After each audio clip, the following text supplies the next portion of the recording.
The crosshairs settled on the target's chest, and Staff Sergeant Raven Okonkwo exhaled half a breath with her finger resting on the trigger. 1,800 meters. Wind from the east at 6 knots. The man below had no idea he had 4 seconds left to live. But Raven did not take the shot, because in the convoy behind him, partially hidden by the supply truck, she had just spotted something that changed everything. Children, 12 of them being loaded into a vehicle marked with red crescent symbols. Her eyes stayed pressed to the scope as her mind processed what she was seeing. The target was confirmed hostile. Intelligence had verified him as a weapons facilitator responsible for arming insurgent cells across 3 provinces. Taking him out would save coalition lives. But those children were not supposed to be there.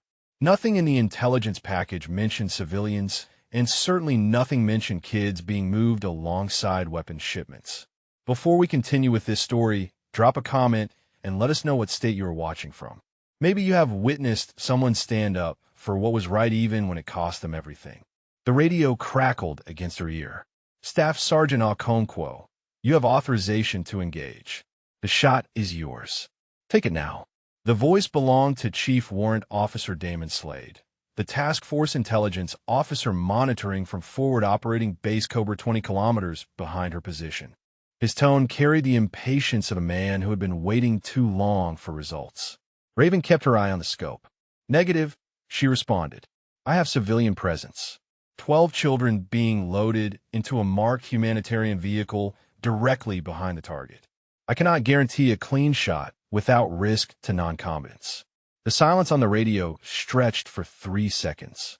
Then Slade's voice returned, harder now. Staff Sergeant, your target is confirmed hostile. Rules of engagement authorize the strike. Take the shot.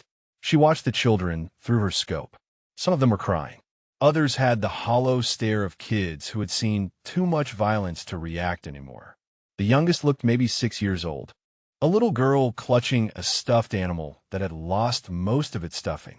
Sir, I'm looking at these children right now, Raven said. If my round overpenetrates, or if the target moves at the wrong moment, one of them dies. I will not take that risk. Then you are refusing a direct order. Slade's voice had gone cold. I am exercising judgment consistent with the laws of armed conflict, she replied. Document it however you want. She watched the convoy begin to move. The target climbed into a vehicle, and the whole procession rolled north toward the mountains. Raven memorized every detail she could see. The license plates, the spacing between vehicles, the route they were taking, information that might matter later. The shot was gone, but the children were alive.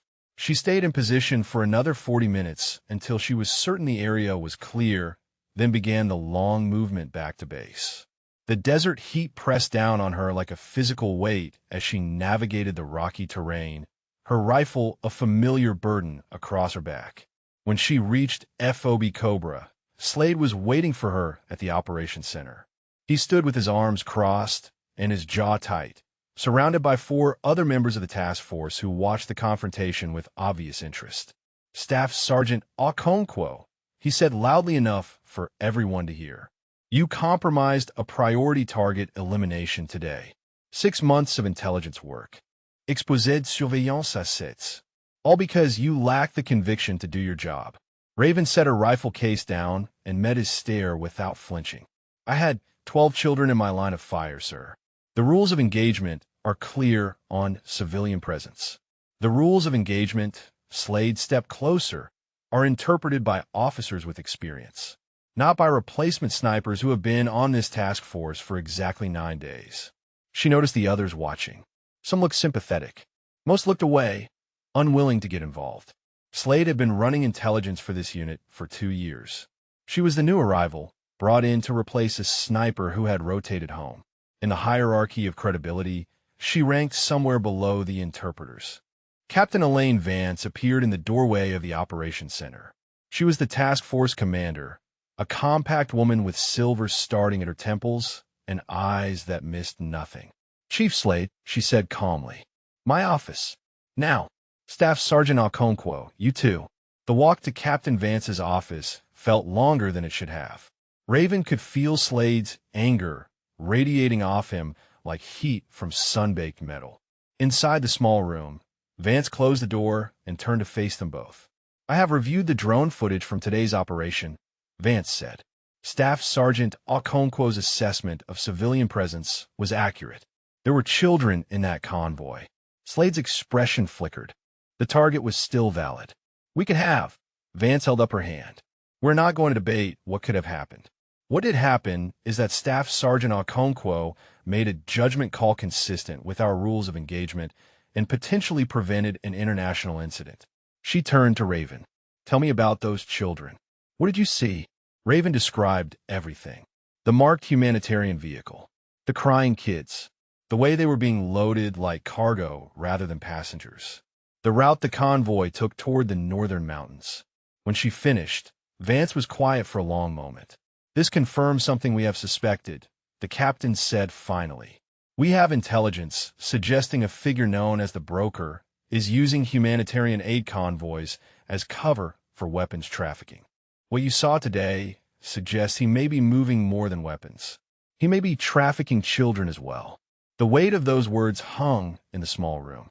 Raven thought about the little girl with a ruined stuffed animal, about the hollow eyes of kids who had stopped being surprised by horror. "Your operation just got bigger," Staff Sergeant Vance continued. "We're not just interdicting weapons anymore. We're going to take down the Broker's entire network. And you're going to be my lead sniper on this mission." Raven nodded. "Understood, Mom." But before she could say more, she caught something in Slade's expression. Not just anger anymore.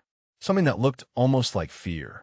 And for a reason she could not explain, that fear worried her more than his fury ever had.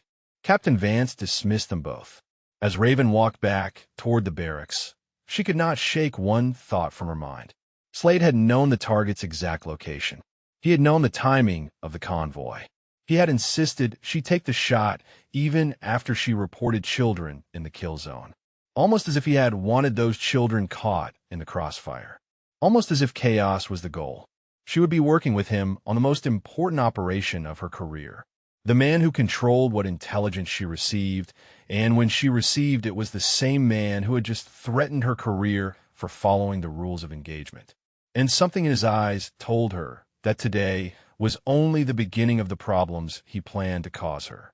The barracks were quiet when Raven returned to her bunk.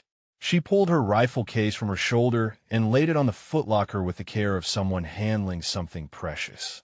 The M110 semi-automatic sniper system had been her companion through 3 deployments. She knew its weight the way she knew her own heartbeat. She knew its quirks and preferences. She knew exactly how it would perform in any condition because she had tested it in all of them. Maintenance came first. It always came first. She broke down the weapon with practiced efficiency, cleaning each component with the focus of surgeon. The ritual calmed her mind and let her think through what had happened today. Slade's reaction had been wrong. Not just angry, but desperate. A missed shot on a target should have frustrated him. It should not have made him afraid. She was wiping down the bowl carrier when the memory hit her without warning. Another rifle. Another cleaning ritual. Corporal Anaya Foster sitting across from her in a tent in Afghanistan, laughing about something stupid one of the infantry guys had said.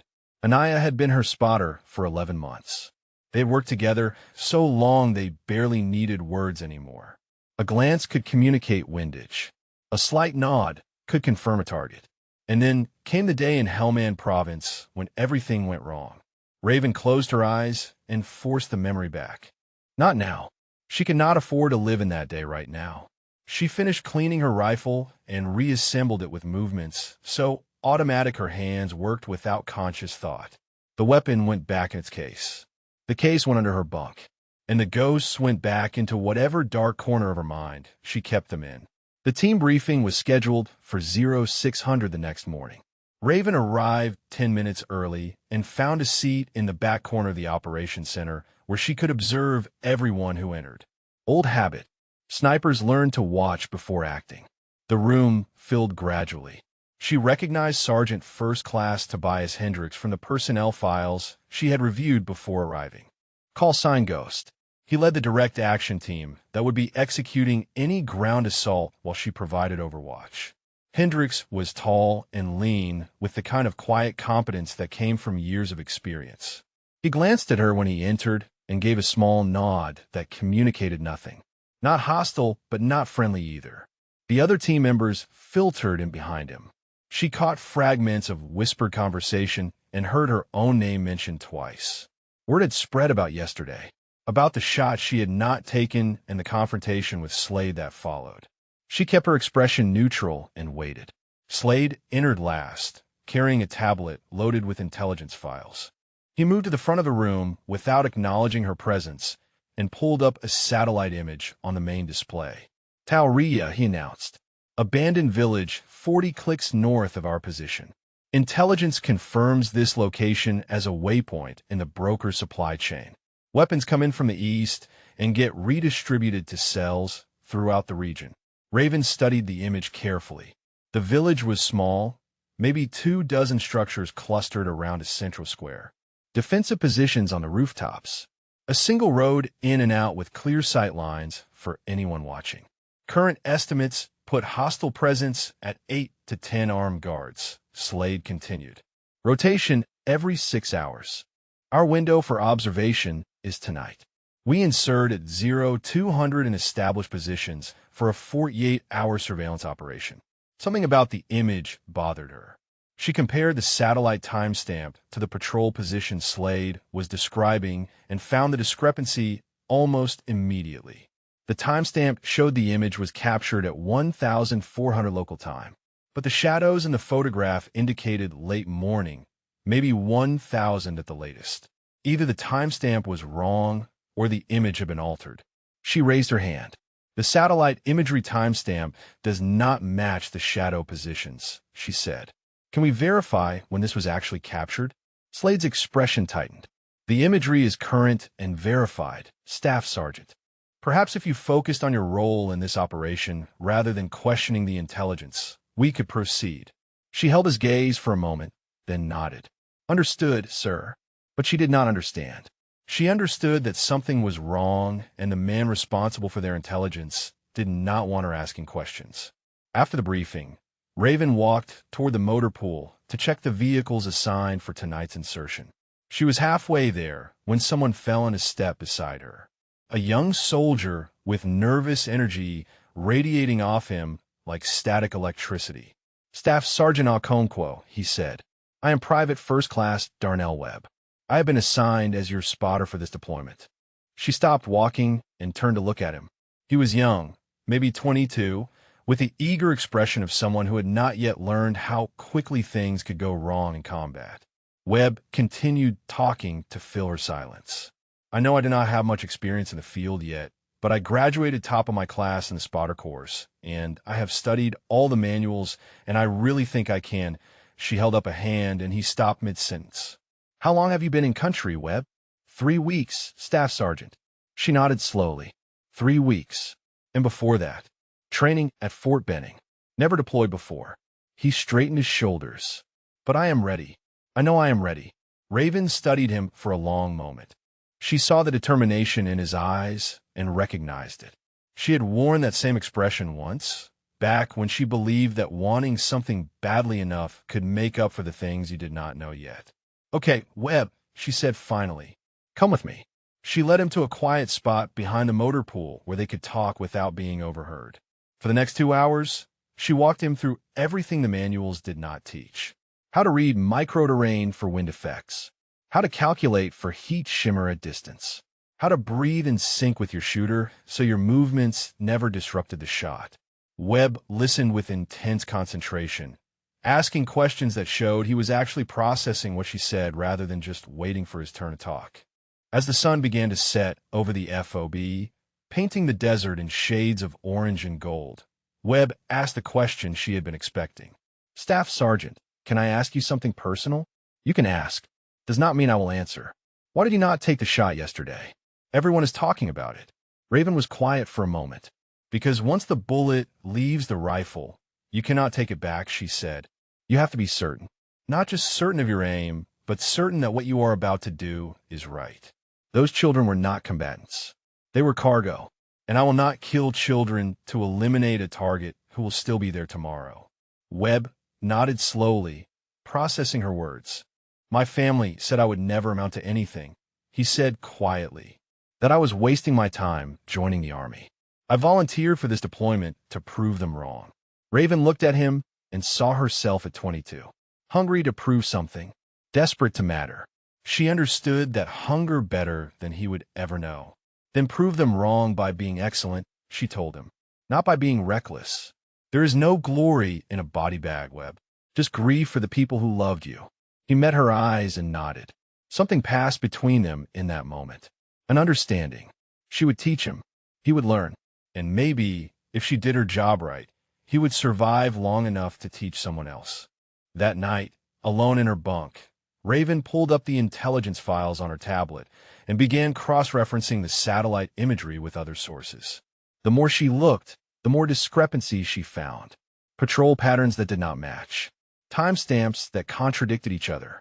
Details that should have aligned but did not. She was documenting the inconsistencies when her screen flickered and went black. A message appeared. Access revoked. Security protocol engaged.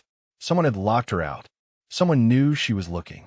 And that someone had the authority to shut her down before she could find whatever they were hiding. The helicopters lifted off at 0200 under a moonless sky. Raven sat with her rifle case between her knees and Webb pressed against her shoulder in the cramped cabin. The young spotter's leg bounced with nervous energy until she placed a hand on his knee. He stilled immediately. Across from them, Sergeant First Class Hendricks and his direct action team sat in the practiced silence of men who had done this more times than they could count. Hendricks caught her eye and gave another of his unreadable nods. She returned it and went back to running through her mental checklist. The flight took 40 minutes. They touched down 3 kilometers south of Tauria and began the overland movement immediately. Raven took point with Webb behind her, navigating by starlight and the faint glow of her compass. The desert at night was a different world. Sounds carried further. Shadows played tricks. Every rock formation could hide a threat. She moved with the patience that years of training had drilled into her bones, stopping every 100 meters to listen and observe before continuing.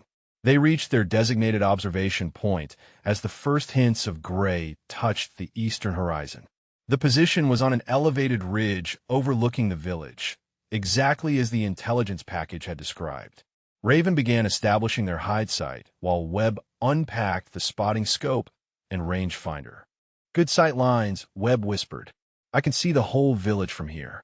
Raven did not respond immediately. She was scanning the compound through her rifle scope, counting bodies and comparing what she saw to what Slade had briefed. The discrepancy was immediate and alarming. She keyed her radio. Overwatch to TOC. I have eyes on target. Hostile count is 18. Repeat 1-8. Intelligence indicated 8 to 10.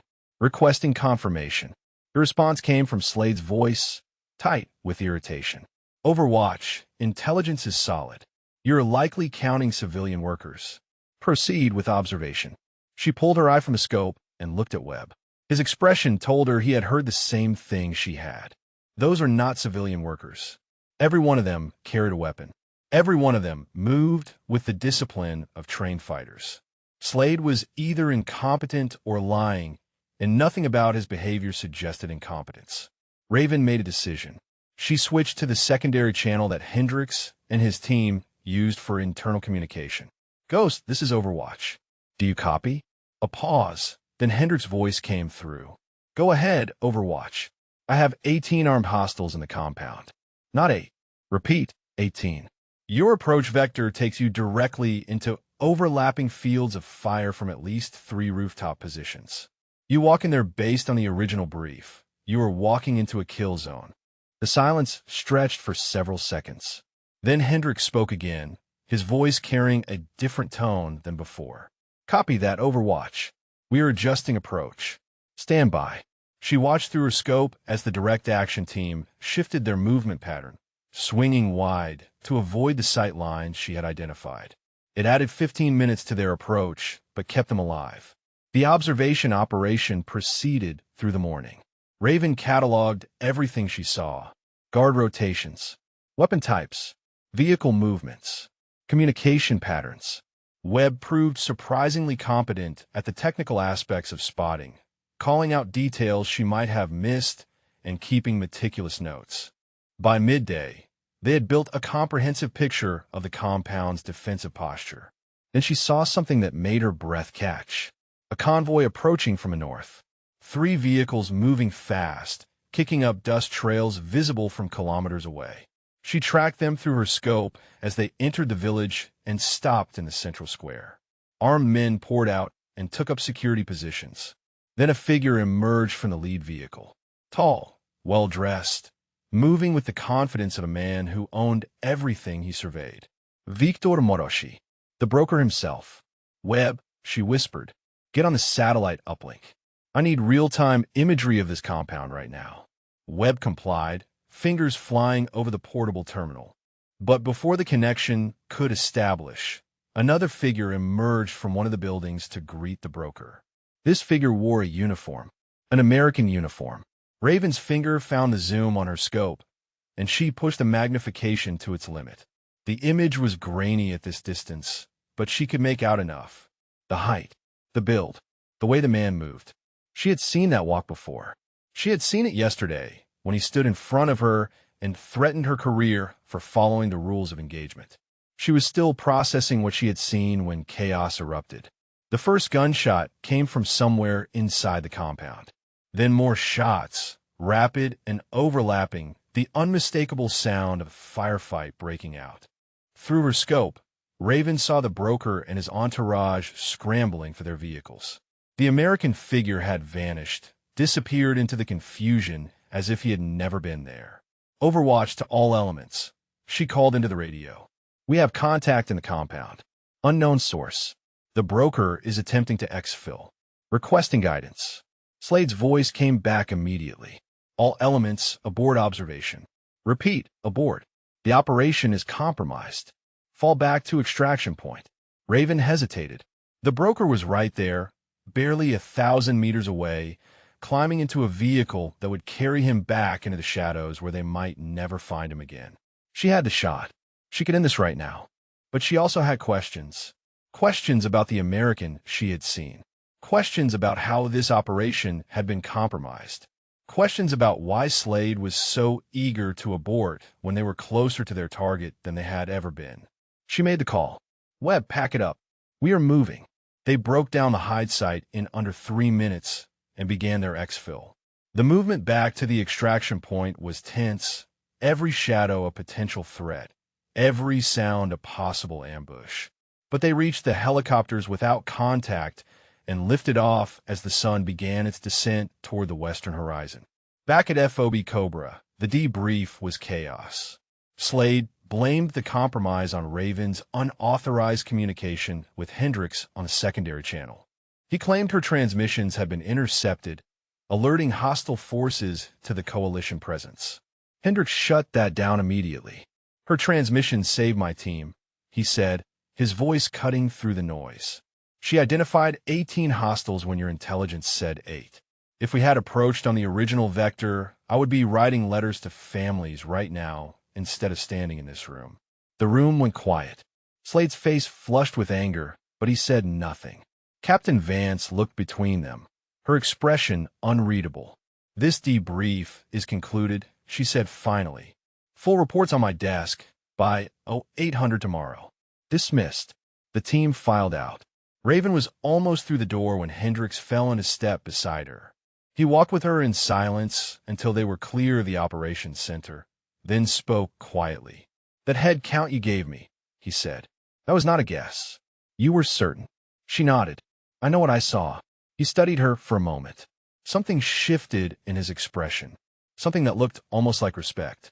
I've been doing this a long time, he said. I have worked with a lot of snipers.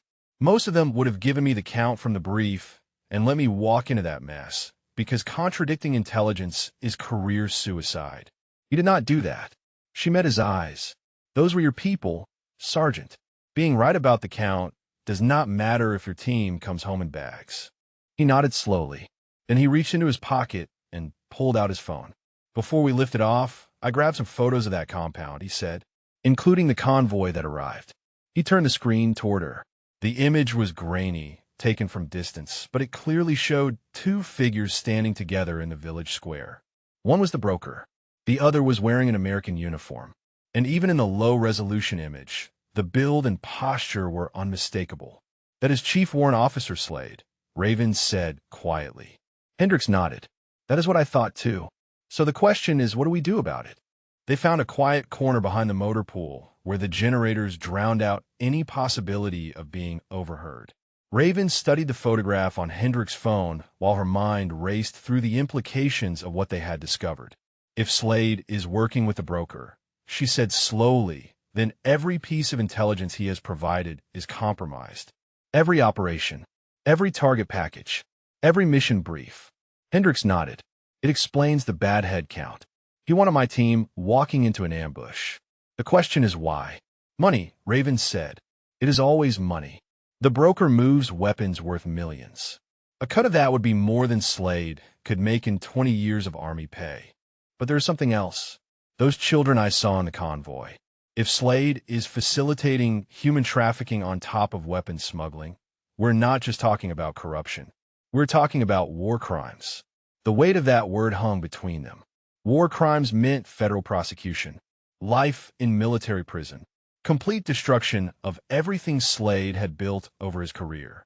A man facing those consequences would do anything to protect himself. "We need more than a blurry photograph," Hendricks said. "This is a chief warrant officer with 2 decades of service and connections throughout the intelligence community.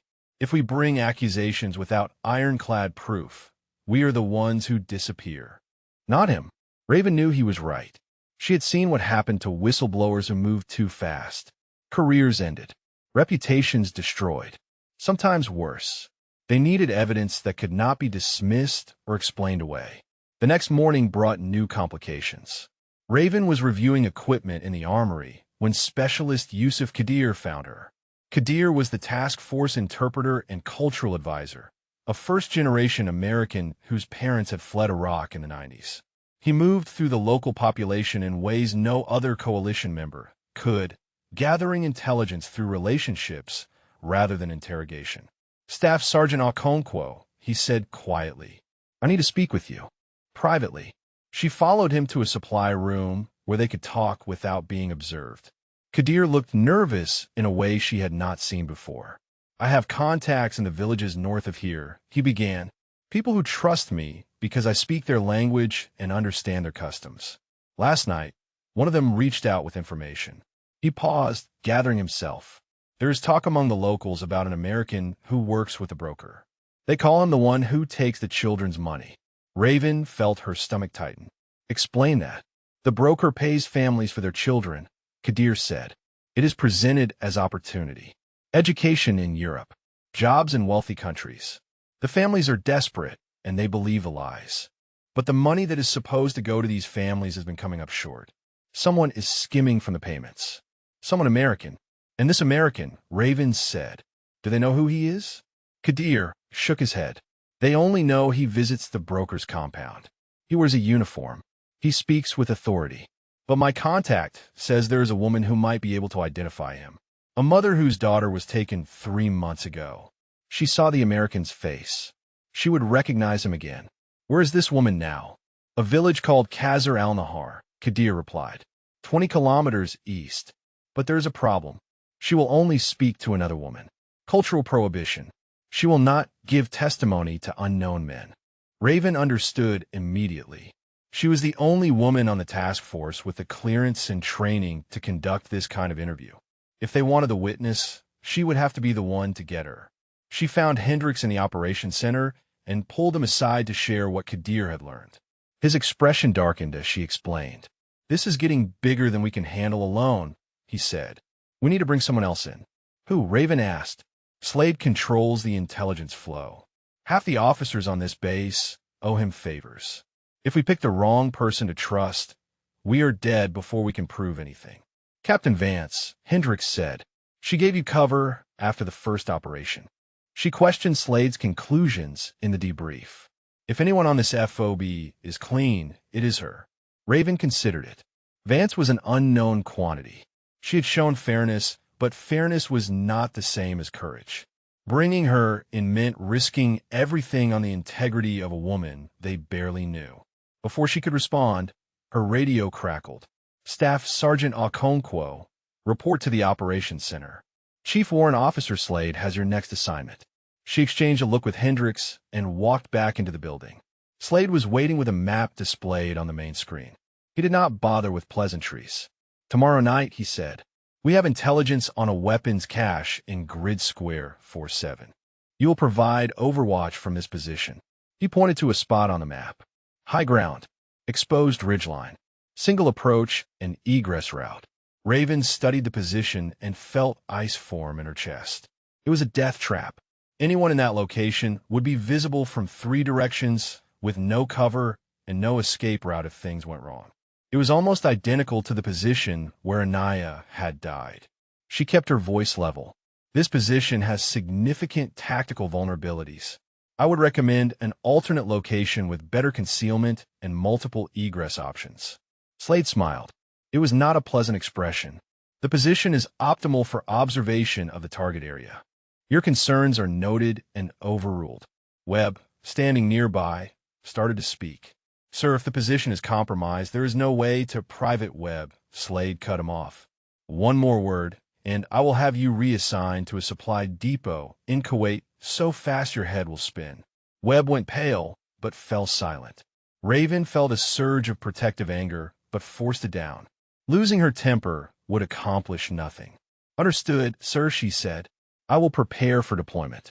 She walked out of the operations center with her mind churning. Slade had accessed her personnel file. He knew about Anaya. He knew exactly what that position would mean to her psychologically. He was trying to break her before the operation even began. And if that did not work, he was putting her in a location where an ambush would be easy to arrange and easier to explain. Hendricks caught up with her outside. That position, he said, it is a kill box. I know. He grabbed her arm and turned her to face him. You cannot go out there. He is setting you up. I know that too, she replied. But if I refuse, he has grounds to remove me from the task force. And if I am gone, there is no one to identify him to that witness. No one to prove what he is doing. She pulled her arm free. I'm going, but I'm not going blind. She looked back toward the operations center where Slade stood watching them through the window. And when this is over, I'm going to make sure he never hurts anyone again. Raven did not sleep that night. She lay on her bunk staring at the ceiling while memories she had spent months burying clawed their way back to the surface. The position Slade had assigned was not just tactically identical to where Anaya died. It was psychologically designed to put her back in that moment, to make her hesitate, to make her doubt herself the way she had doubted herself 8 months ago when hesitation cost her spotter everything. She remembered the day with brutal clarity.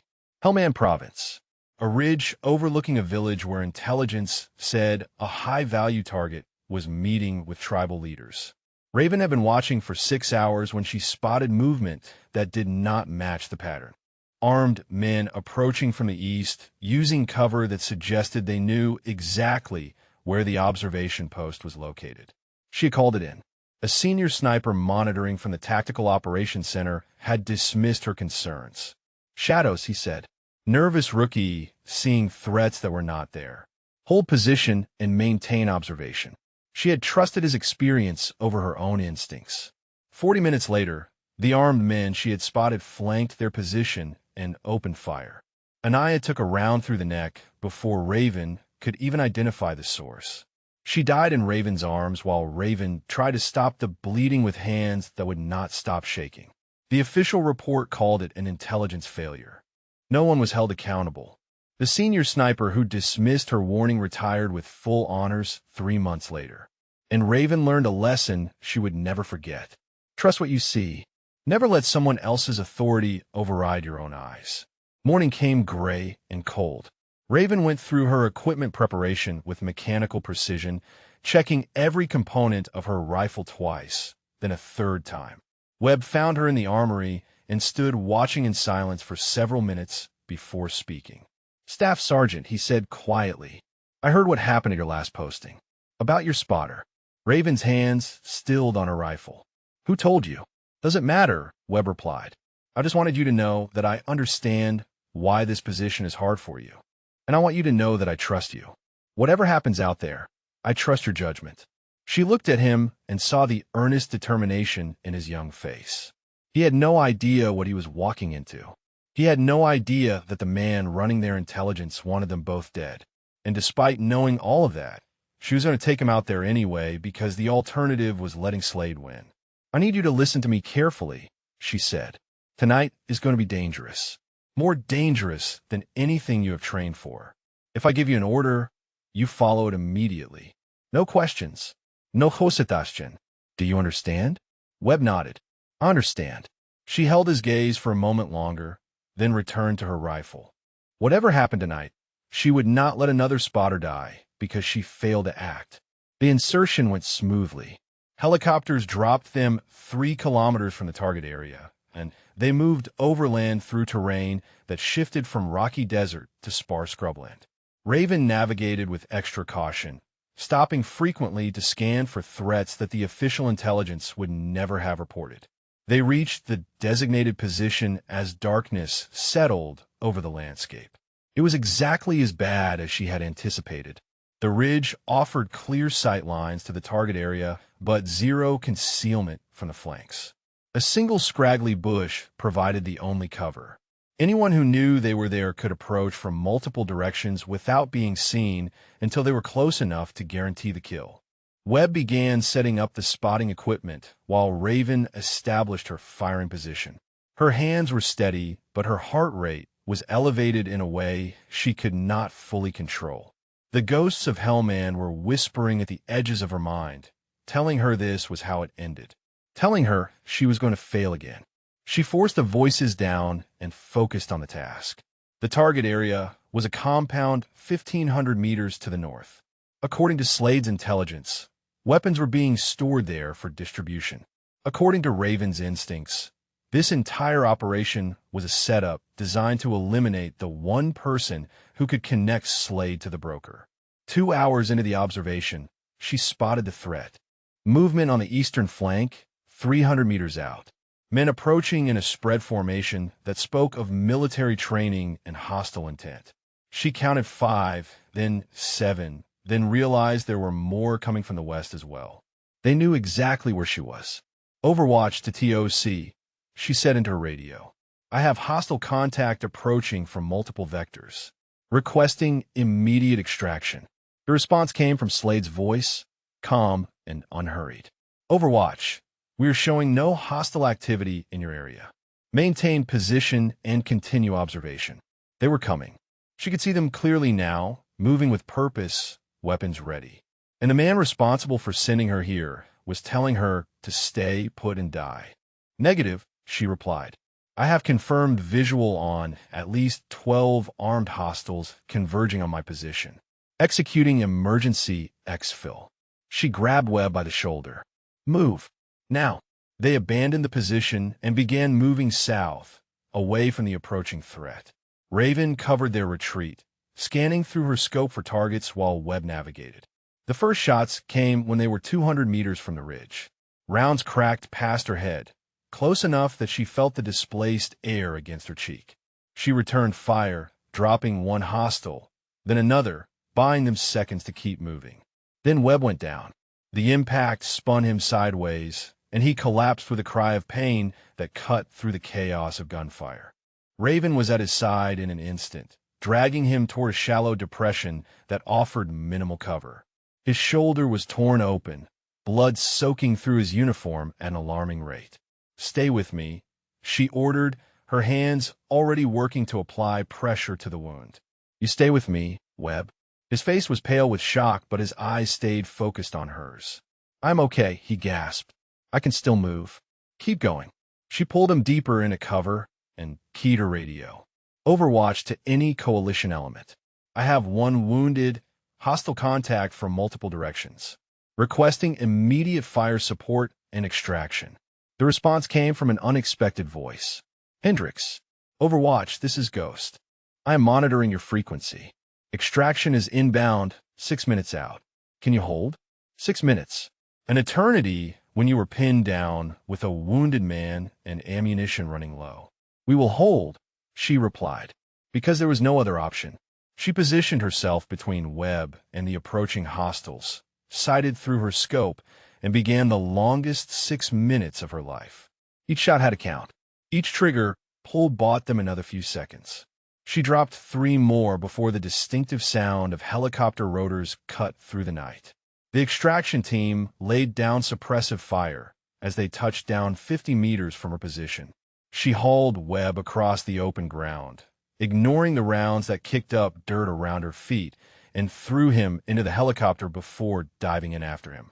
As they lifted off, she looked down at the ridge where she had nearly died, where Webb had nearly died, where Slade had sent them both expecting neither would return.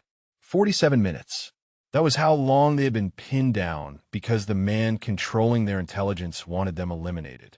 Webb was unconscious now, medics working frantically to stabilize him. She held his hand and watched his pale face and made a silent promise. Slade would answer for this. Whatever it took, however long it required, she would make him answer for every drop of blood Webb had lost tonight. The medevac helicopter was still visible on the horizon when Slade filed his complaint. Raven stood in Captain Vance's office 12 hours after watching Webb loaded onto a stretcher, her uniform still stained with his blood, and listened to the charges against her. Unauthorized discharge of weapon resulting in mission compromise. Failure to maintain position as ordered. Reckless endangerment of assigned personnel. The words came from Slade's written statement, read aloud by Vance in a tone that betrayed nothing. According to Chief Warrant Officer Slade, Vance continued, "Your decision to abandon your assigned position and engage hostile forces without authorization directly resulted in the injury to Private First Class Webb and the compromise of ongoing intelligence operations." Raven kept her expression neutral despite the rage building in her chest. "Permission to respond, ma'am." "Denied," Vance said. "For now."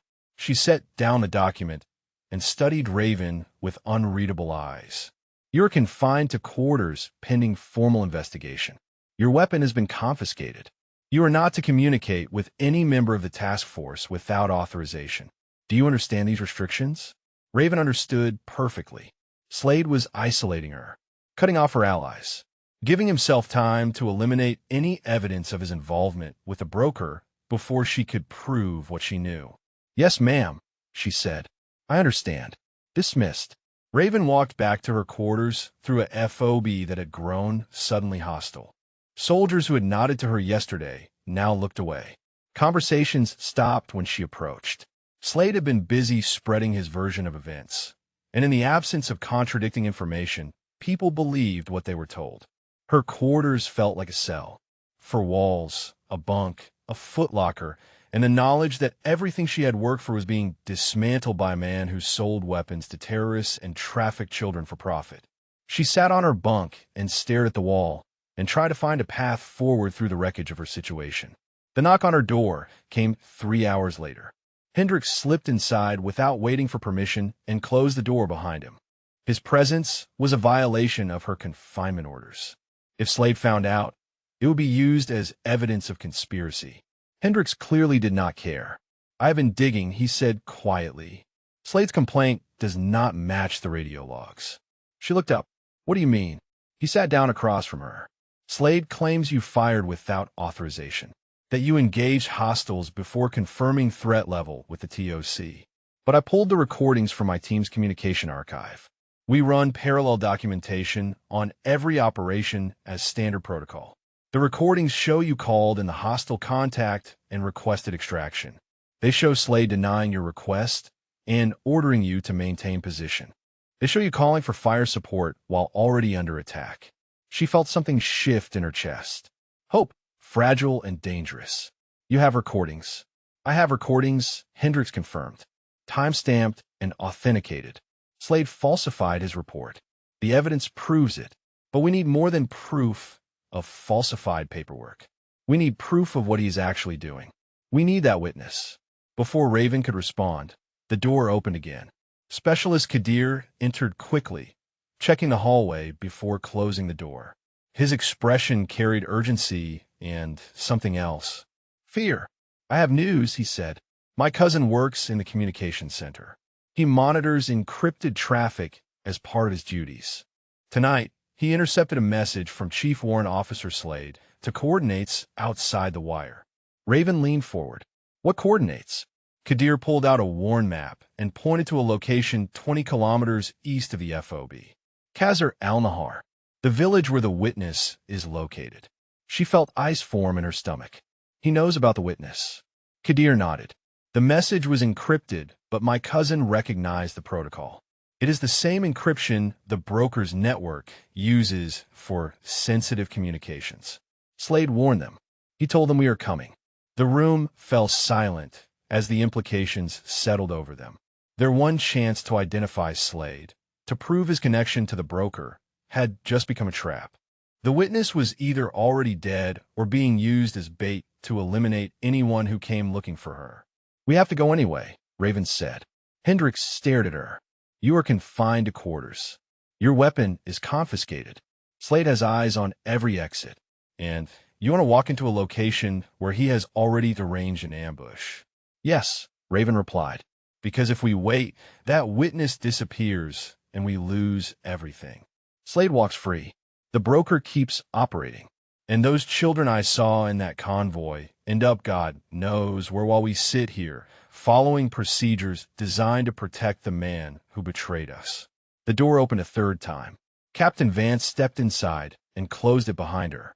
The small room was now dangerously crowded with conspiracy. Raven tensed, waiting for the accusations, the arrests, the end of everything they had been building. Instead, Vance looked at each of them in turn and spoke quietly. I have been listening at the door for the last 2 minutes. Long enough to understand what you are planning. Long enough to know that Chief Warrant Officer Slade has been under investigation by my office for the past 3 months. Raven blinked. Mom. Vance continued as if she had not spoken. Asset seizure discrepancies. Intelligence that consistently failed to match ground reality. Operations that seemed designed to fail. I suspected corruption, but I could not prove it. I cannot identify his contact or his method. She looked directly at Raven. Your actions over the past 2 weeks have provided more actionable intelligence than 3 months of my quiet investigation. The children in the convoy. The head count at Tauria. The photograph Sergeant Hendricks obtained. The witness specialist Kadir has located.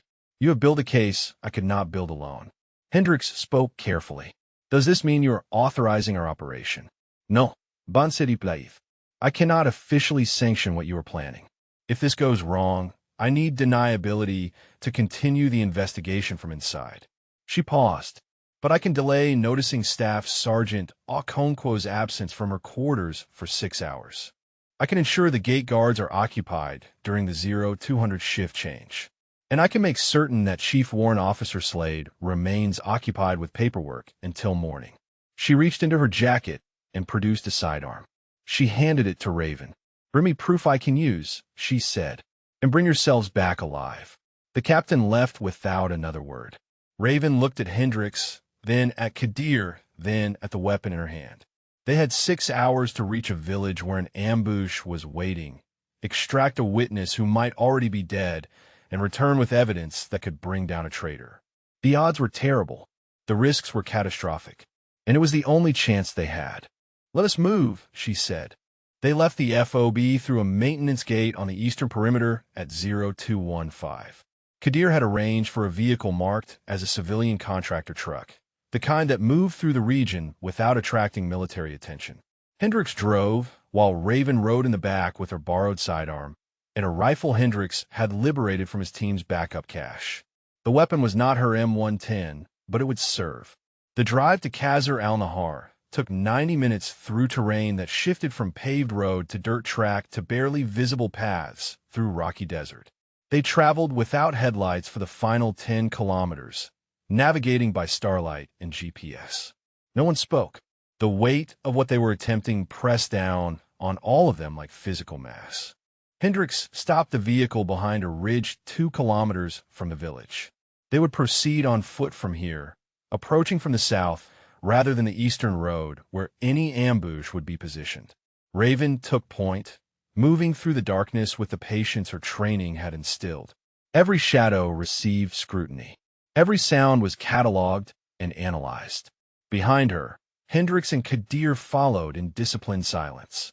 They reached a small rise overlooking the village with an hour still remaining before dawn. Raven settled into a prone position and scanned the buildings through her rifle scope. The village looked quiet. A few lights flickered in windows. A dog barked somewhere in the distance. Nothing suggested the presence of armed men waiting for targets to eliminate. But she knew better than to trust appearances. "Where is the witness supposed to be?" she whispered. Kadir pointed to a small house on the northern edge of the village. "There. She lives with her sister since her husband died. Her name is Fatima." Raven studied the house and the terrain around it. Then she shifted her scope to examine the buildings nearby.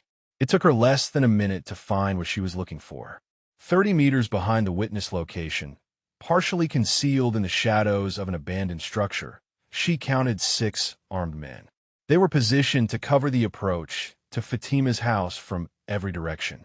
Anyone walking in to make contact would be caught in overlapping fields of fire with no escape. She reported what she saw to the others. Hendricks cursed softly. "We cannot get to her without going through them. And if we engage, we lose any chance of a quiet extraction." Raven continued scanning. There had to be another option. Then she saw something that shifted the calculation. Fatima herself, standing in the doorway of her house, looking out into the darkness as if waiting for someone. The woman did not know about the man behind her. She was expecting contact and had no idea she was being used as bait. Raven made a decision.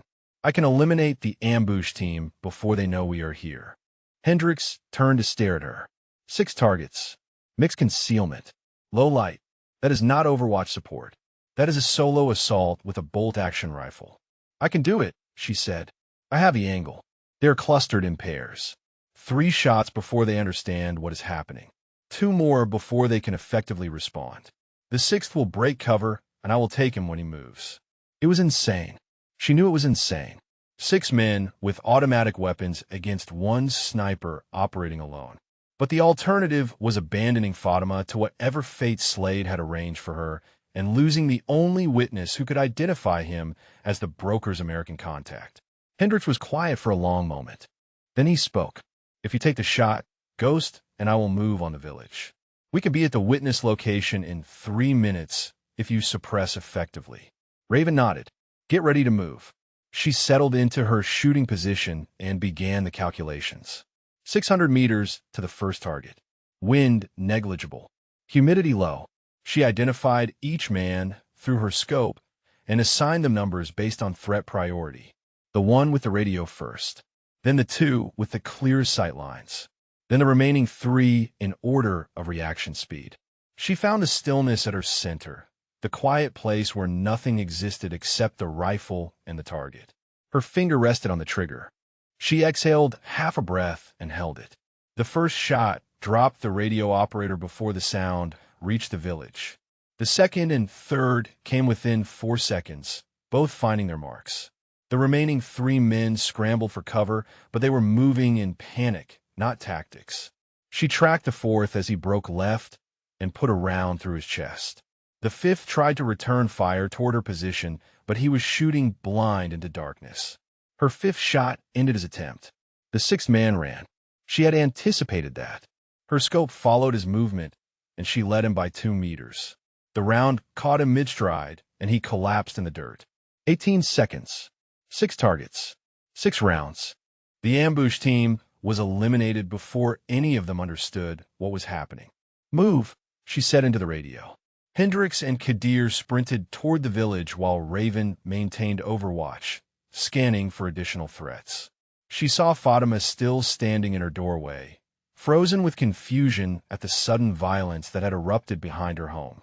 Kadir reached her first, speaking rapidly in Arabic, his hands raised to show he meant no harm. The woman's fear transformed into desperate hope as she understood who he was and why he had come. Raven watched through her scope as Kadir conducted the interview. Even at distance, she could read the woman's body language. The grief, the anger, the fierce determination to seek justice for her daughter. After several minutes, Kadir led Fatima toward the extraction point while Hendricks covered their movement.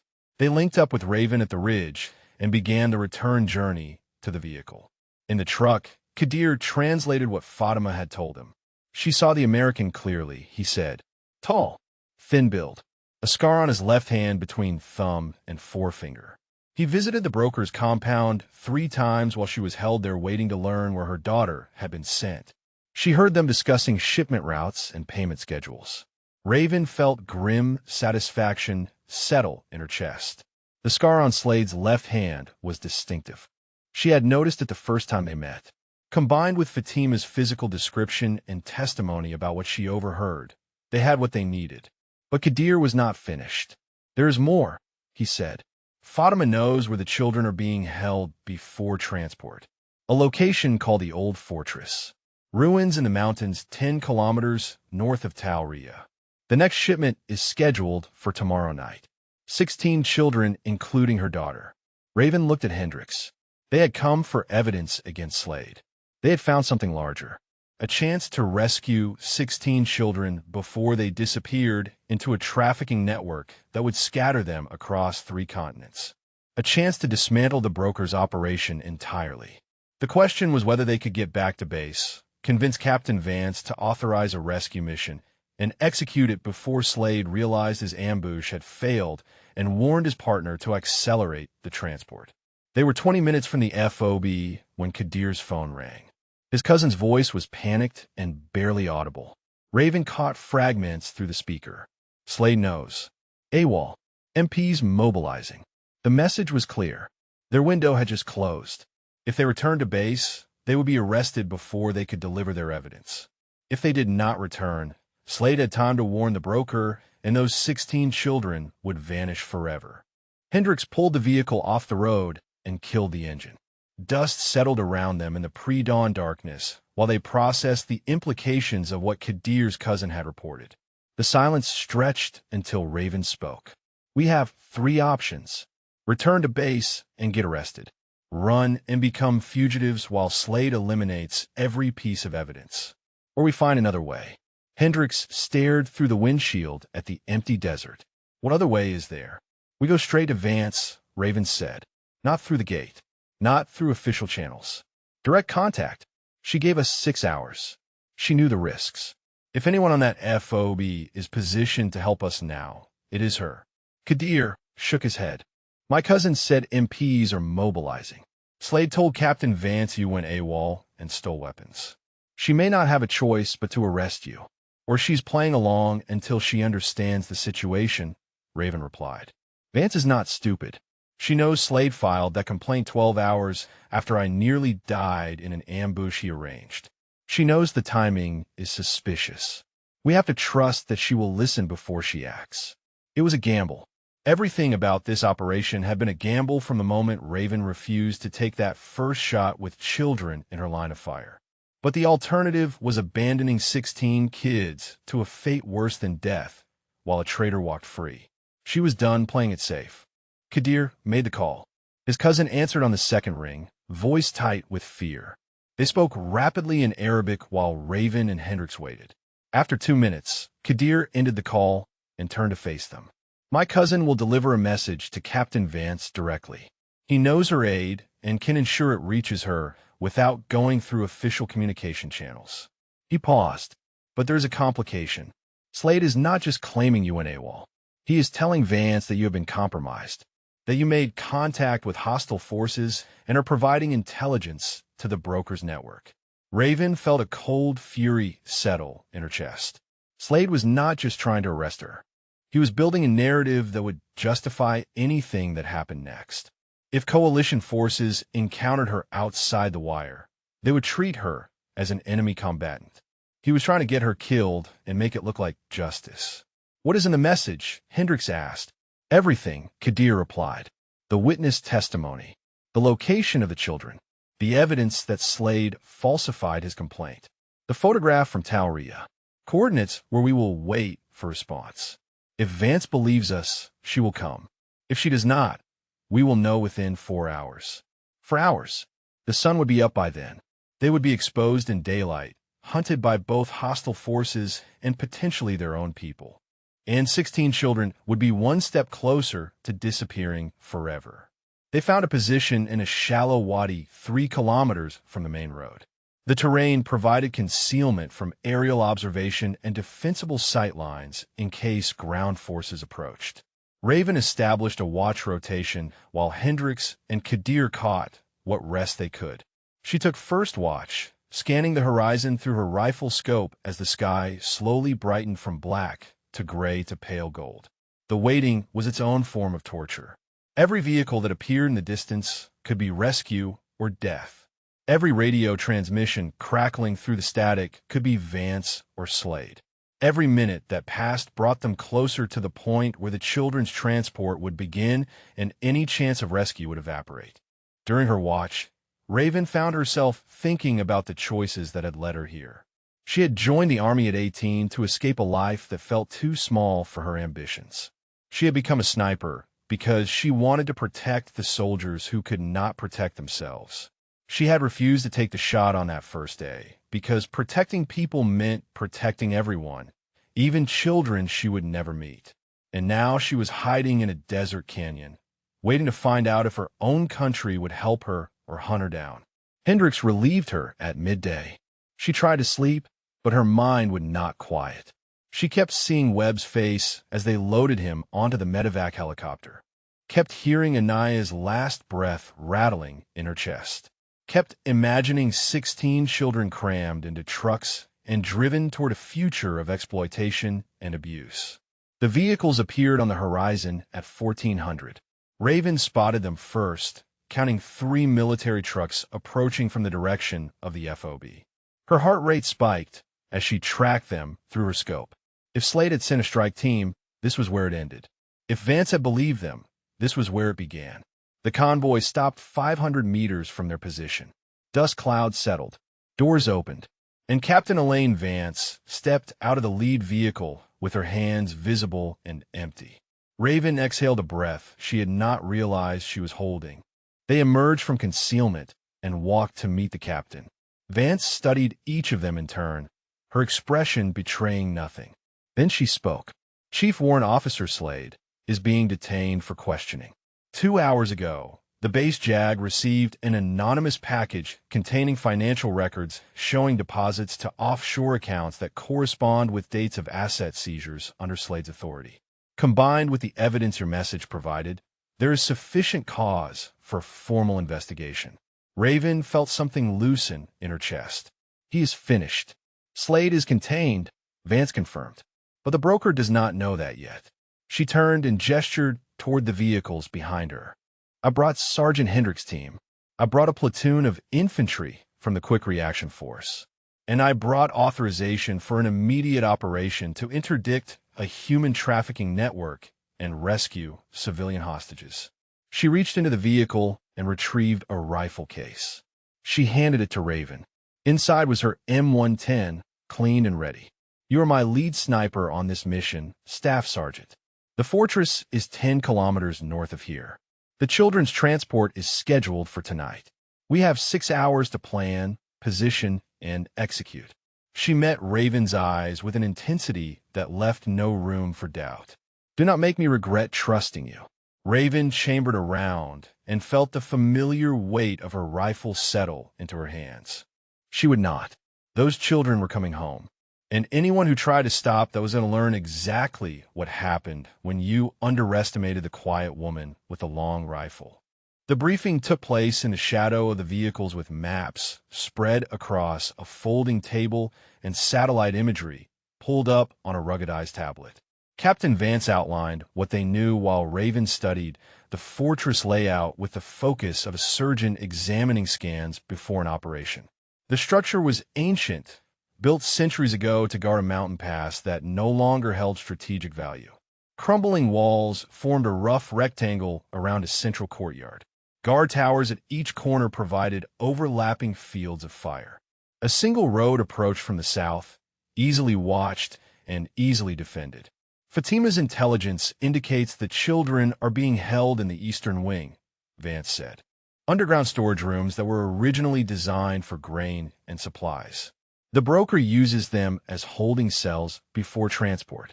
Raven traced the approach routes with her finger. What is the guard strength? Confirmed 22 armed personnel as of this morning's drone pass. The broker himself arrived yesterday with a personal security detail of 6. They are expecting the transport convoy around 2,200 tonight. She calculated the timeline.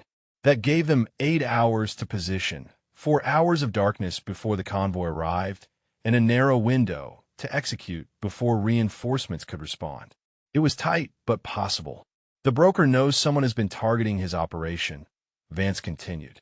After the ambush at Qasr al-Nahar failed to check in, he increased security. And according to intercepted communications, he specifically warned his men to watch for a sniper. They know about you. Raven absorbed this without reaction. Let them watch. They will be looking at the high ground, the obvious positions with clear sight lines. I will not be there. She pointed to a cluster of ruins 400 meters east of the fortress. Lower elevation. Partial concealment from collapsed walls. A position any trained sniper would dismiss as inadequate. I will set up here. They will not expect it, because it is not where a sniper should be. Hendricks studied the position and nodded slowly. It is a harder shot. Limited angles. But if they're focused on the ridge lines, you will have time to work before they locate you. That is the idea, Raven confirmed. The assault plan came together over the next 2 hours. Hendricks would lead his team through a drainage channel that approached the fortress from the northwest, out of sight from the main guard positions. The infantry platoon would establish blocking positions on the southern road to intercept the transport convoy when it arrived.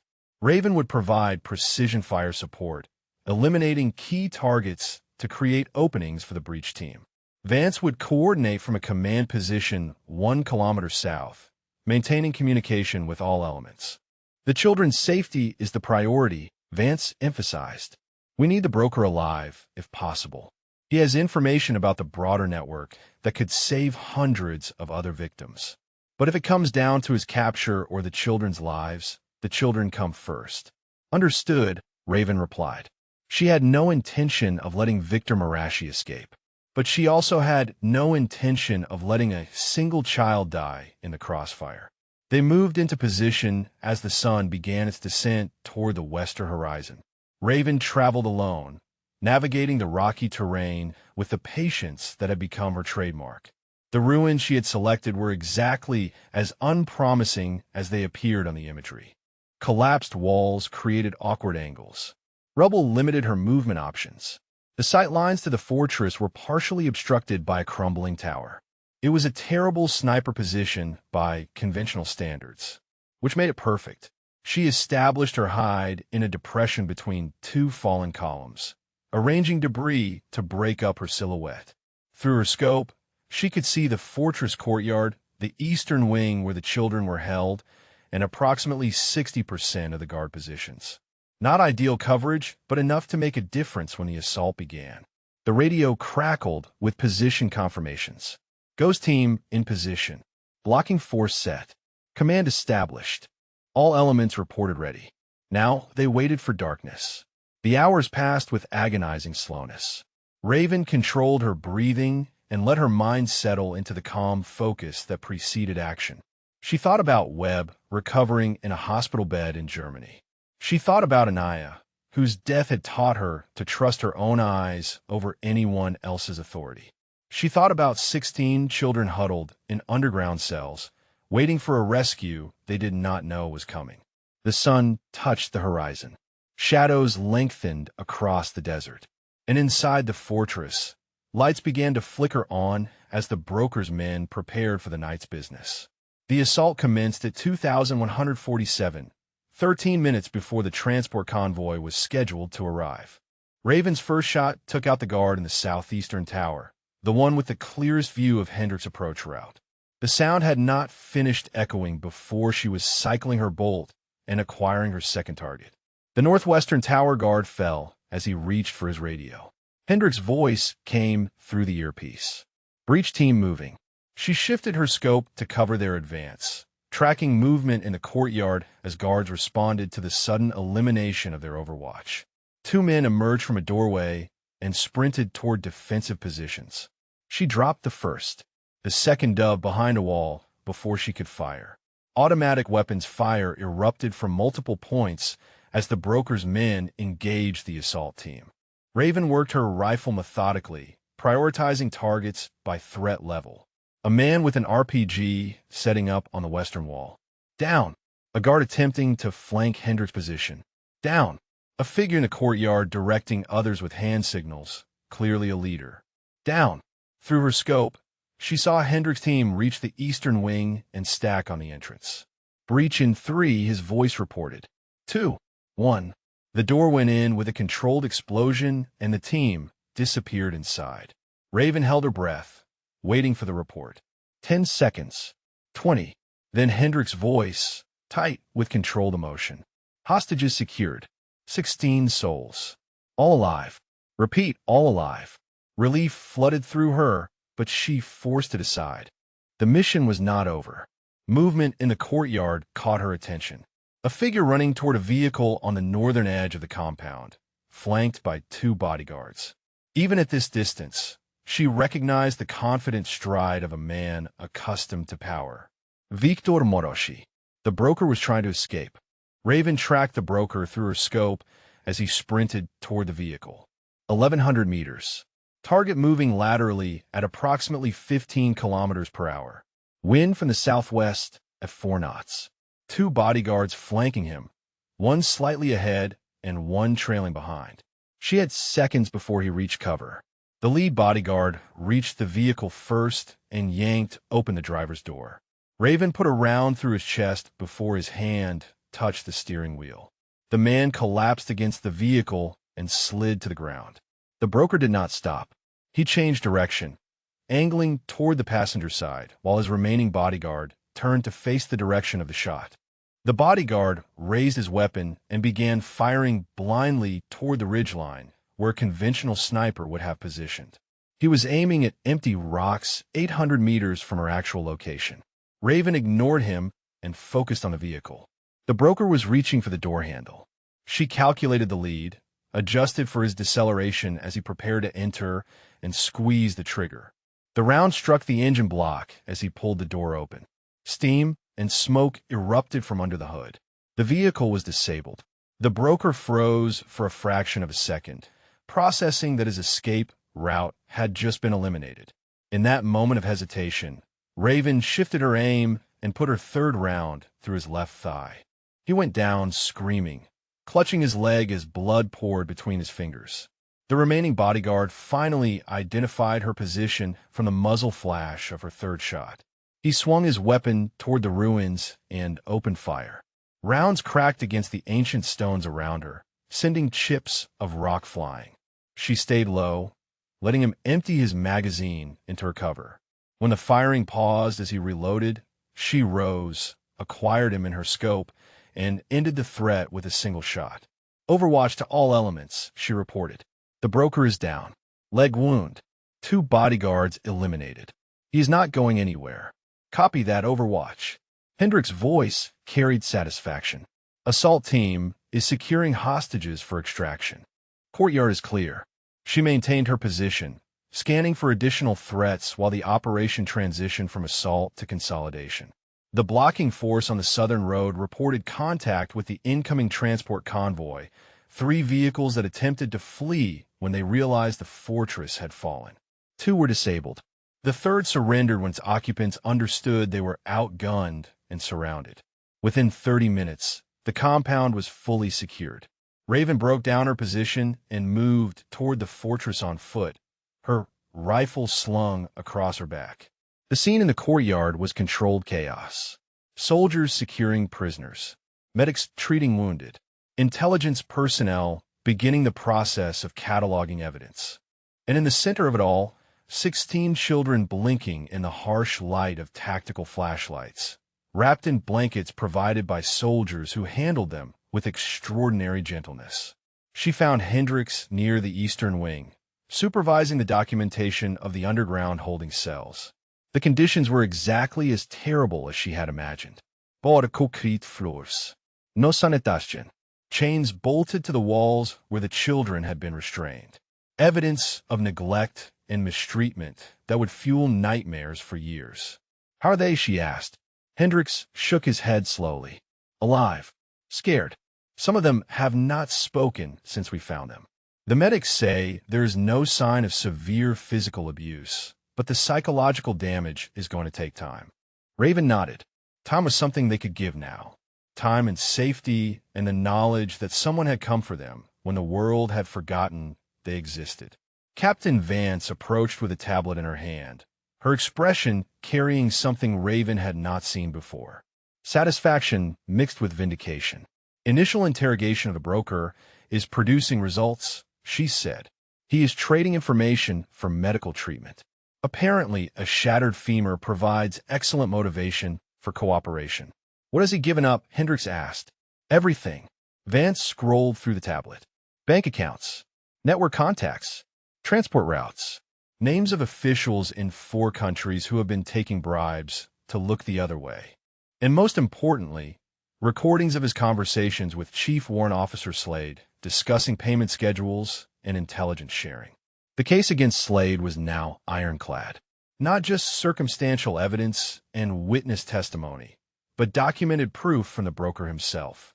A trader who had sold weapons to terrorists, facilitated the trafficking of children, and tried to murder a fellow soldier to protect his secrets would face justice. Raven should have felt triumph. Instead, she felt tired in a way that sleep would not fix. The mission was complete. The children were safe. The enemy was defeated. But the weight of everything it had cost pressed down on her like accumulated gravity. She walked away from the command group and found a quiet spot near the fortress wall where she could watch the stars emerge in the darkening sky. The desert stretched out before her, beautiful and brutal and indifferent to the small human dramas that played out across its surface. A sound made her turn. One of the rescued children had followed her, a girl who looked about 8 years old with tangled dark hair and eyes too old for her face. The girl said something in Arabic that Raven did not understand, but the meaning was clear when the child crossed the remaining distance and wrapped her thin arms around Raven's waist. Raven knelt and returned the embrace, holding this small survivor with a gentleness that felt foreign after days of violence and tension. The girl was crying now, silent tears soaking into Raven's uniform. Raven held her and let her own tears fall, grief and relief and exhaustion mixing together in a release she had been denying herself since the moment she refused to take that first shot. Kadir appeared nearby and spoke softly. She's saying thank you. She's calling you the angel who watches from far away. Raven looked at the child in her arms and thought about all the shots she had taken and all the shots she had not taken. She thought about the weight of the trigger pull and the weight of the lives that hung in the balance every time she put her eye to the scope. She was not an angel. She was a soldier who had done her job. But if this child needed to believe in angels tonight, Raven would not take that from her. The return to FOB Cobra felt like entering a different world. Word of the operation had spread through the base before the convoy even arrived, and soldiers lined the road to watch the vehicles pass. Raven sat in the back of the lead truck with her rifle across her knees and watched the faces of the men and women she had served beside for the past weeks. The suspicion was gone. The sideways glances and whispered conversations had been replaced by something else. Respect. The children were transferred to medical personnel who had been briefed on their ordeal and trained to handle trauma with appropriate sensitivity. Raven watched them go, counting each small figure as they disappeared into the field hospital. 16 rescued. 16 futures restored. The math of salvation felt different than the math of combat, heavier somehow and more permanent. She found Hendricks waiting for her outside the operations center. He looked as exhausted as she felt, his uniform still dusty from the assault and his eyes carrying the weight of everything they had witnessed. The team is debriefing inside, he said, but I wanted to catch you first. She waited. Hendricks was not a man who spoke without purpose. I've been doing this job for 14 years, he continued. I have worked with operators from every branch, every specialty, every background you can imagine. I have seen courage, and I have seen cowardice, and I have seen everything in between. He paused, gathering his words with unusual care. What you did over the past week is something I will tell stories about for the rest of my career. The shot count, the tactical instincts, the refusal to quit when anyone else would have folded. But that is not what I will remember most. She raised an eyebrow. What will you remember most? The children, he said simply. You saw them in that convoy on day one, and you refused to look away. Every decision you made after that was about getting them home. That is not just skill. That is character, and I am proud to have served with you. He extended his hand. Raven took it and felt something pass between them.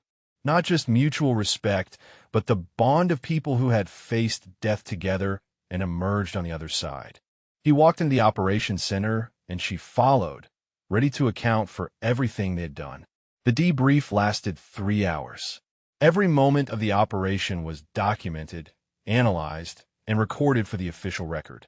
Raven answered questions with the precision she brought to everything, providing details that would form the foundation of multiple court-martial proceedings. Chief Warrant Officer Slade remained in custody, his fate sealed by evidence that grew more damning with every passing hour. The broker's recordings alone were enough to guarantee life in military prison. Combined with the testimony of Fatima, the financial records, and the eyewitness accounts of his attempt to arrange Raven's death, Damon Slade would never see freedom again. Captain Vance dismissed the debrief team at 2,300 but asked Raven to remain. When they were alone, the captain's formal demeanor softened slightly. I have submitted paperwork recommending you for the Silver Star, she said. Your actions during the fortress assault saved lives and directly enabled the rescue of 16 trafficking victims. The commendation board will review the package next week. Raven nodded. Thank you, ma'am. Vance studied her for a moment. There is something else. I want you to consider remaining with this task force as permanent sniper team leader. You came here as a replacement, temporary assignment pending availability. I'm offering you a home. The words landed with unexpected weight. A home. She had not thought of any posting that way since before Anaya died. I will consider it, she said. Good. Vance stood and moved toward the door, then paused. Get some rest, Staff Sergeant. You have earned it. And there's a video call waiting for you in the communications center. Someone who wanted to see your face when you got back. The communications center was quiet at this hour, most of the terminals dark and unstaffed. A sergeant on night duty pointed her toward a screen in the corner where a connection was already established. Webb's face filled the monitor. He looked pale and thin, his left arm immobilized in a sling, but his eyes were bright and alert. The hospital in Germany had done its work. Staff Sergeant, he said, his voice carrying a grin she could hear even through the poor audio quality. I hear you won a war while I was gone. She sat down in front of the screen and felt something ease in her chest. Private Webb, you look terrible. He laughed. You should see the other guy. Wait, you probably shot the other guy. Several of them, she confirmed. How is the arm? Doctors say I will keep it, he replied. Some nerve damage. I will not be pulling triggers anymore. But they're talking about retraining me for intelligence analysis. Apparently, I have an eye for detail. Wonder where I learned that. Raven allowed herself a small smile. You learned it by paying attention. That is a skill that transfers. Webb's expression grew serious. I heard about the operation, the children, everything you did to make it happen. She waited. He leaned closer to the camera. You saved my life twice, Staff Sergeant. Once when you dragged me out of that kill zone. And once before that, when you taught me that doing the right thing matters more than doing the easy thing. He paused. I am proud to have been your spotter, even if it was only for a little while. Raven felt the words settle into a place that had been empty since she lost Anaya. You were never just my spotter, Webb. You were my partner. And partners do not say goodbye. They say see you later. Webb grinned again. See you later, Staff Sergeant. She ended the call and sat in the quiet communications center for a long moment. The ghosts were still there. They always would be. Anaya's laugh echoing in memories that would never fade. The weight of every trigger pull she had made, and every one she had chosen not to make. But the ghosts had company now. The faces of 16 children who would grow up free. The knowledge that her choices had mattered. The understanding that the weight she carried was not a burden, but a purpose. She walked out into the night air and found Hendricks waiting with 2 cups of coffee. He handed her one without comment. They stood together in comfortable silence, watching the stars wheel overhead while somewhere in the distance a helicopter lifted off and disappeared into the darkness. "So," Hendricks said eventually, "Vance offer you the permanent slot." She did. "You could take it." Raven sipped her coffee and considered the question. "Ask me tomorrow," she said. "Tonight, I just want to remember that we won." Hendricks nodded. "Fair enough." He raised his cup in a mock toast. "To winning." She touched her cup to his. "To the ones we brought home." The ceremony was scheduled for 1400 the following day. Raven spent the morning cleaning her rifle and organizing her equipment, the familiar rituals providing structure while her mind processed everything that had happened. She had slept deeply for the first time in weeks, a dreamless rest that left her feeling more present in her own body than she had since arriving at FOB Cobra. The operations center had been transformed for the occasion. Chairs arranged in neat rows. A podium set up at the front. The task force flag displayed alongside the American flag. It was more formality than Raven was comfortable with, but she understood the purpose. Recognition mattered, not for her ego, but for the soldiers who would come after her, who needed to see that doing the right thing could be rewarded even when it required defying the wrong people. She took her seat in the front row and watched the room fill with familiar faces. Hendricks and his team. Kadir, wearing a rare smile. Captain Vance in dress uniform. Soldiers she had barely spoken to, but who had heard the stories and wanted to witness this moment. Then she saw someone who should not have been there. A woman in civilian clothes standing near the back of the room, watching the proceedings with an expression Raven knew intimately because she had inherited it. Her mother, Dr. Sarah Okonkwo, had the same sharp eyes, the same patient stillness, the same way of observing everything while revealing nothing. She was 62 years old with gray, streaking her close-cropped hair, and she had not set foot in a combat zone in the 20 years since she left military service for a career in federal consulting. Civilians did not visit active forward operating bases, not without extraordinary authorization from very senior people. Something was wrong, or something was about to be explained. The ceremony proceeded with military precision. Captain Vance read the citation describing Raven's actions during the fortress assault. The specific details were classified, so the language was carefully vague, but the meaning was clear. Staff Sergeant Raven Okonkwo had demonstrated exceptional valor under fire, directly enabling the rescue of 16 civilian hostages and the capture of a high-value target. Her actions reflected great credit upon herself, her unit, and the United States Army. Vance pinned the Silver Star to Raven's uniform while cameras documented the moment. Applause filled the room. Hendricks whistled sharply from somewhere in the back. And through it all, Raven was aware of her mother watching with an expression that mixed pride with something more complicated, something that looked like relief. After the ceremony, Captain Vance directed Raven to a small conference room where her mother was waiting. The door closed behind them, and they stood facing each other across a distance that felt larger than the few feet of floor space between them. "You should not be here," Raven said. "The authorization required to bring a civilian into an active combat zone is beyond anything your consulting work would justify." Her mother nodded slowly. "You are right. My consulting work would not justify it." She paused. "But my actual work would." Raven waited. Dr. Okonkwo sat down at the conference table and gestured for her daughter to join her. When Raven remained standing, she continued anyway. "I am not just a consultant. I work with military criminal investigations, specializing in financial crimes within defense networks. For the past 18 months, I have been tracking irregularities in asset seizure reports from this region. Discrepancies that pointed to someone inside the intelligence community facilitating theft and possibly worse." The words landed like rounds, finding their target. "You were investigating Slade." "I was investigating a pattern," her mother corrected. "I did not know it was Slade specifically until your actions confirmed it. But I suspected someone in this task force was dirty. And when a sniper position opened up 3 weeks ago, I made a recommendation." Raven felt heat rise in her chest. You put me here. You used me as bait. I trusted you, her mother said. There's a difference. She leaned forward. I knew Slade would underestimate a female sniper. I knew he would make mistakes, trying to remove you from the equation. And I knew that you would see what others missed, because that is who you are. You do not take shots without understanding the full picture. You ask questions when the intelligence does not match reality. You protect people who cannot protect themselves.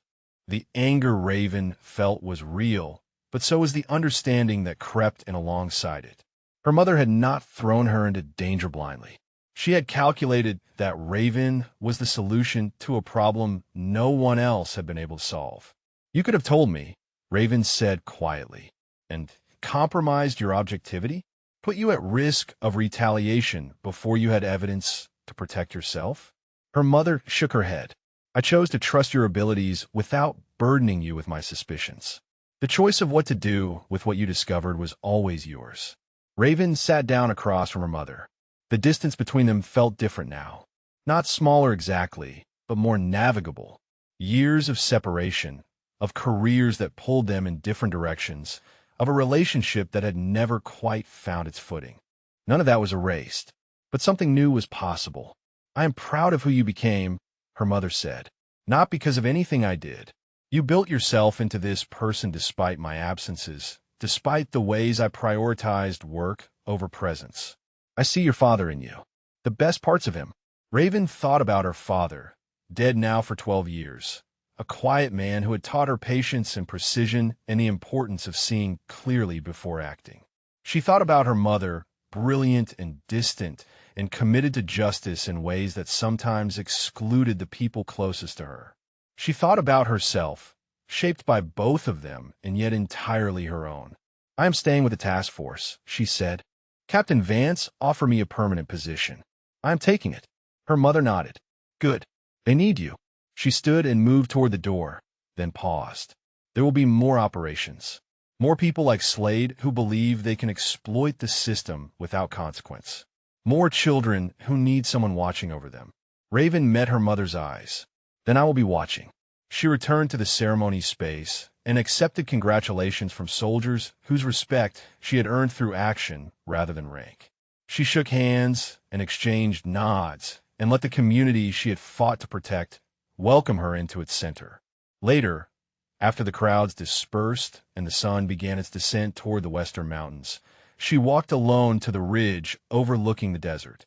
The same position where she had first refused to take a shot that would have killed children. The same position where everything had begun. She settled into a prone stance with her rifle beside her and watched the light change across the endless sand. The weight of the trigger pull would never diminish. Every shot carried consequences that rippled outward in ways she could not always predict. But she had learned something in the past weeks that went beyond marksmanship or tactics. She had learned that the shots you did not take mattered as much as the ones you did. That protecting people meant seeing them clearly, all of them, even the ones who were supposed to be invisible. That courage was not the absence of fear, but the decision to act despite it. The desert stretched before her, beautiful and brutal and full of dangers she could not yet see. But she would be watching, and when the moment came, she would be ready. If you connected with this story, drop a comment about what resonated most with you. Tell us your favorite moment or character, or share if you have witnessed similar courage from someone who refused to quit when everything was against them.